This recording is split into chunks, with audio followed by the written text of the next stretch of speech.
नमस्कार।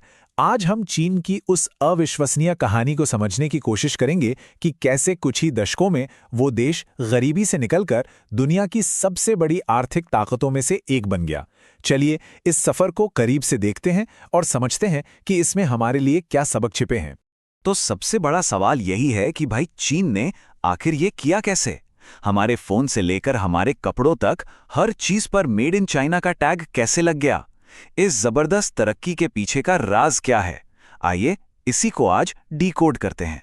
देखिए, इस कहानी को पूरी तरह से समझने के लिए हमें थोड़ा सा समय में पीछे जाना होगा, उस दौर में जब चीन आज जैसा बिल्कुल भी नहीं था। देखते हैं कि इस आर्थिक चमत्कार से पहले चीन की हालत क्या थी। आज से करीब 60-70 साल पहले की बात है। 1949 में माओ त्से तुंग के शासन में चीन गरीबी और बेरोजगारी से बुरी तरह जूझ रहा था। आप समझिए, अर्थव्यवस्था का पूरा दारोमदार खेती पर था। इंडस्ट्रीज तो ना के बराबर थीं और देश एक तरह से बाकी दुनिया से कटा हुआ था।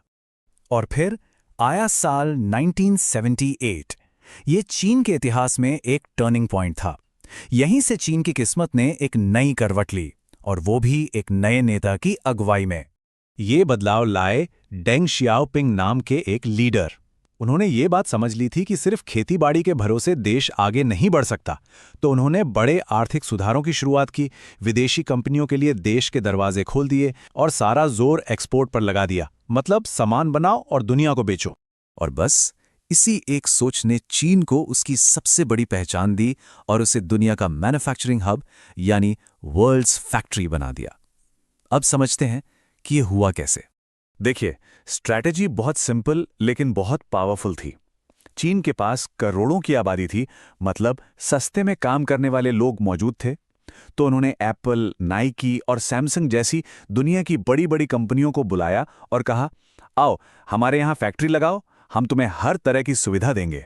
नतीजा, करोड़ों नौकरियां पैदा हुईं और चीन की इकोनॉमी रॉकेट की तरह आगे बढ़ने लगी। संक्षेप में कहें तो चीन का दुनिया को यही खुला ऑफर था, एक ऐसा ऑफर जिसे कई इंटरनेशनल कंपनियों के लिए मना करना लगभग नामुमकिन था, और यही उनके विकास का मूल मंत्र बन गया। लेकिन सोचिए, सिर्फ फैक्ट्रियां बनाना ही तो काफी नहीं था। इन फैक्ट्रियों में बने सामान को पूरी दुनिया में पहुंचाने के लिए एक मजबूत नेटवर्क भी तो चाहिए था। और यहीं पर चीन ने अपने विशाल इंफ्रास्ट्रक्चर प्रोजेक्ट्स पर काम करना शुरू किया। सबसे पहले तो उन्होंने पूरे देश में चौड़ी और एकदम मॉडर्न सड़कों का जाल बिछा दिया, जिससे देश के एक कोने से दूसरे कोने तक माल पहुंचाना आसान हो गया। फिर बारी आई बड़े बड़े और आधुनिक हवाई अड्डों की, ताकि सामान और लोग दोनों ही तेजी से आ जा सकें। और सामान को दुनिया भर में एक्सपोर्ट करने के लिए वर्ल्ड क्लास समुद्री बंदरगाह बनाए गए, जो आज दुनिया के सबसे बिजी पोर्ट्स में गिने जाते हैं। इतना ही नहीं, उन्होंने दुनिया का सबसे बड़ा हाई स्पीड रेल नेटवर्क भी बना डाला। इससे सामान और लोग दोनों अविश्वसनीय तेजी से एक जगह से दूसरी जगह पहुंचने लगे। देखिए, सीधा सा नियम है, जब ट्रांसपोर्ट तेज होता है तो बिजनेस भी अपने आप तेजी से बढ़ता है। लेकिन इस तेज तरक्की का एक दूसरा पहलू भी है। चीन को इसकी एक बड़ी कीमत भी चुकानी पड़ी है, और इस मॉडल पर कई सवाल भी उठते हैं। इस विकास के साथ कई चुनौतियां भी जुड़ी हैं, जैसे लोगों की व्यक्तिगत आज़ादी का सीमित होना, इंटरनेट पर सरकार का कड़ा नियंत्रण, मानवाधिकारों से जुड़े सवाल, बढ़ता हुआ प्रदूषण और देश पर चढ़ता हुआ कर्ज। चीन की इस तेज तरक्की में उसके पॉलिटिकल सिस्टम का भी बहुत बड़ा हाथ रहा है। वहां लोकतंत्र की जगह एक सिंगल पार्टी सिस्टम है, जिसकी वजह से सरकार जो भी फैसला लेती है उसे बहुत तेजी से लागू कर दिया जाता है, फिर चाहे वो कोई नया शहर बसाना हो या कोई बहुत बड़ा प्रोजेक्ट। तो अब सवाल ये उठता है कि भारत इस सबसे क्या सीख सकता है। आइए अब इस चर्चा के सबसे अहम हिस्से पर आते हैं और देखते हैं कि चीन का ये अनुभव भारत के लिए क्या मायने रखता है।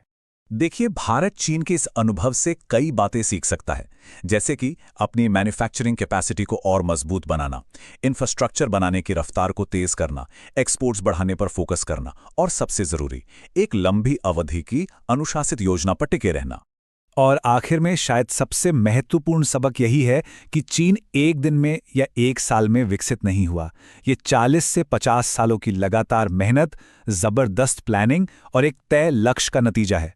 मतलब डेवलपमेंट एक मैराथन है, 100 मीटर की दौड़ नहीं।